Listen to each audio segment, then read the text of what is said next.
Dinas Tenaga Kerja dan Sertifikasi Kompetensi Kota Denpasar menggelar rapat teknis peringatan Hari Buruh Sedunia May Day 1 Mei 2019. Hari Buruh di Kota Denpasar akan diperingati dengan nuansa bergembira. Rapat teknis peringatan Hari Buruh Sedunia May Day 1 Mei 2019 dipimpin langsung Kepala Dinas Tenaga Kerja dan Sertifikasi Kompetensi Kota Denpasar, Gusti Agung Rai Anom Suradi. Rapat dihadiri oleh Panitia Peringatan Hari Buruh Sedunia yang telah terbentuk sebelumnya, sejumlah OPD terkait, TNI, Polri, sejumlah organisasi serikat pekerja di Kota Denpasar, dan perwakilan sejumlah perusahaan.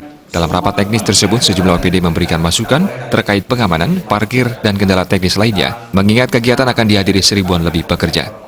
Seperti tahun-tahun sebelumnya, perayaan May Day di Kota Denpasar diperingati dengan riang gembira melalui berbagai kegiatan positif yang melibatkan ribuan pekerja di Kota Denpasar. Tahun 2019 ini peringatan tetap dipusatkan di lapangan Lumintang Denpasar dengan kegiatan jalan santai, senam zumba, serta apel bersama yang akan dihadiri Wali Kota Denpasar serta pengundian door prize. Kegiatan dikemas menarik dalam suasana santai dan rencananya akan dihadiri 1.250 pekerja dari 52 perusahaan di Kota Denpasar. Sementara itu, sejumlah organisasi serikat pekerja di Denpasar menyampaikan bahwa tidak akan ada demo pada Hari Buruh dan sangat mendukung kegiatan ini. Kepala Dinas Tenaga Kerja dan Sertifikasi Kompetensi Kota Denpasar, Gusti Anom Suradi mengatakan, perayaan May Day yang dikemas dengan suasana riang gembira sudah berlangsung dari tahun 2015.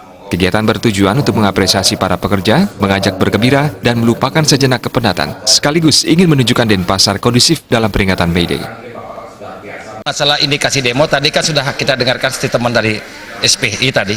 Jadi bukan saya yang bilang, jadi dua orang dari SPSI itu sudah kemudian tadi dijamin tidak ada gitu kan. Nah, jadi apa yang diminta tadi dari Polresta biar tidak ada unjuk rasa tadi sudah dijawab oleh SPSI. Ada dialog pagi hari di Gurita, ada donor darah, cuma itu aja. Jadi dijamin tidak ada demo. Berapa perusahaan? Yang kami libatkan untuk tahun ini cuma 55 perusahaan.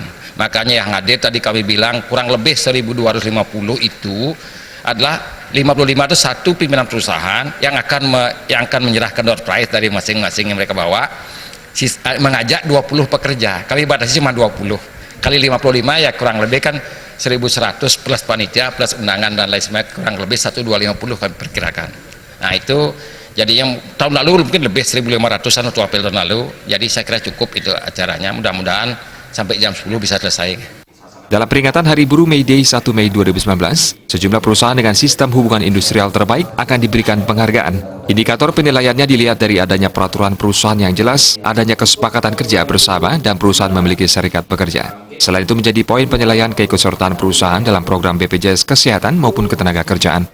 Riasa dan Ratna, Bali TV.